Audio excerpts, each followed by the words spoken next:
যখন মারা যাব কত মানুষ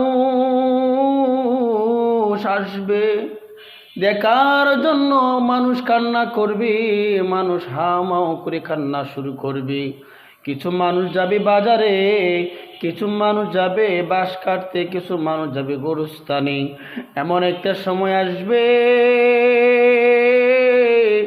চতুর্দিক দিয়ে মানুষ হাও মাও করে কান্না শুরু করবে। ছেলে মেয়েরা কান্না করবে, ভাই বোন কান্না করবে, মা বাবা কান্না করবে। এমন একটা সময় আসবে পাড়ার প্রতিবেশী বন্ধু বান্ধব শুনে আফসোস করবে।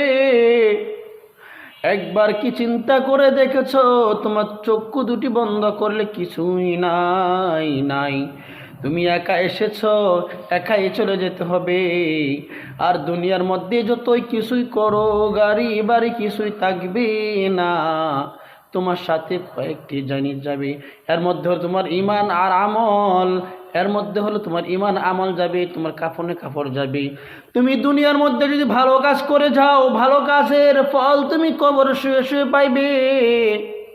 আমি যারা বলতেছিলাম শুনেন ভালো করে, আমি যখন মারা যাব মাইকি এলান হবে এমকের ছেলে মারা গিয়েছে, মোহাম্মদ রুবেল মিয়া অথবা আল আমিন মারা গিয়েছে।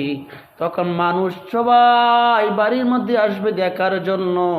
আমার বাচ্চারা কান্না করবে, আমার ওয়াইফ কান্না করবে, আমার বাবা মা কান্না করবে, আমার আত্মীয় স্বজন কান্না করবে। একদিনও তো কেউ বলবে না আমি আমার সন্তানের সাথে যাব, আমার বউ বলবো না আমার স্বামীর সাথে যাব। আমি একাই আসছি, একাই যেতে হবে। এর ঈমান আর আমল যদি ভালো থাকে কবর আমার সাথে ভালো ব্যবহার করবে।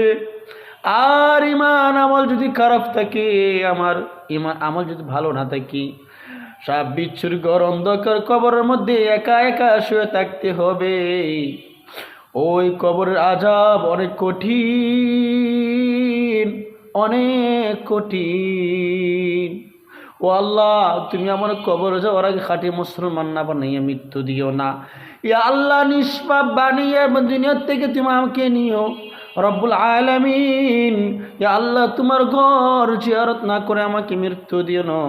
কিছুদিন ধরে আমার মনের মধ্যে অনেক কান্না আসে আল্লাহ তোমার ঘর দেখার জন্য। রব্বুল আলামিন, ইয়া আল্লাহ, তোমার ঘর দেখার মতন তৌফিক দাও। রব্বুল আলামিন, ইয়া আল্লাহ, বেশি বেশি ইবাদত করার মতন তৌফিক দাও। গভীর রজনীতে কত গুনাহ করে ফেলেছি রব্বুল আলামিন, গুনার দিকে তাকাইলে জাহান্নাম ছাড়াই কিছুই দেখি না। রব্বুল আলামিন, তোমার নাম রহমান রহিম। আল্লাহ রহমান রহিমের নামে রুসিল্লা করে আমার নবী মুহাম্মদ সাল্লাল্লাহু আলাইহি সাল্লাম রুসিল্লা করে তুমি আমাকে মাফ করে দাও। আজকে সুন্দর নাম আল আমিন আমার নাম।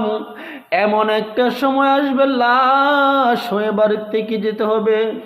রব্বুল আলামিন, আল্লাহ, লাশ নামের নামটা যে আছে মাওলা, ওই লাশ নামের নামটা যখন আসার আগে তুমি আমাকে হেদায়েত দান করো, তুমি আমাকে নিষ্পাপ করি আল্লাহ তোমার কবর ডাক দিয়ে মাওলা। রব্বুল আলামিন, ইয়া আল্লাহ, তুমি আমার কথাগুলো আল্লাহ কবুল করো। সবাই বলি আমিন।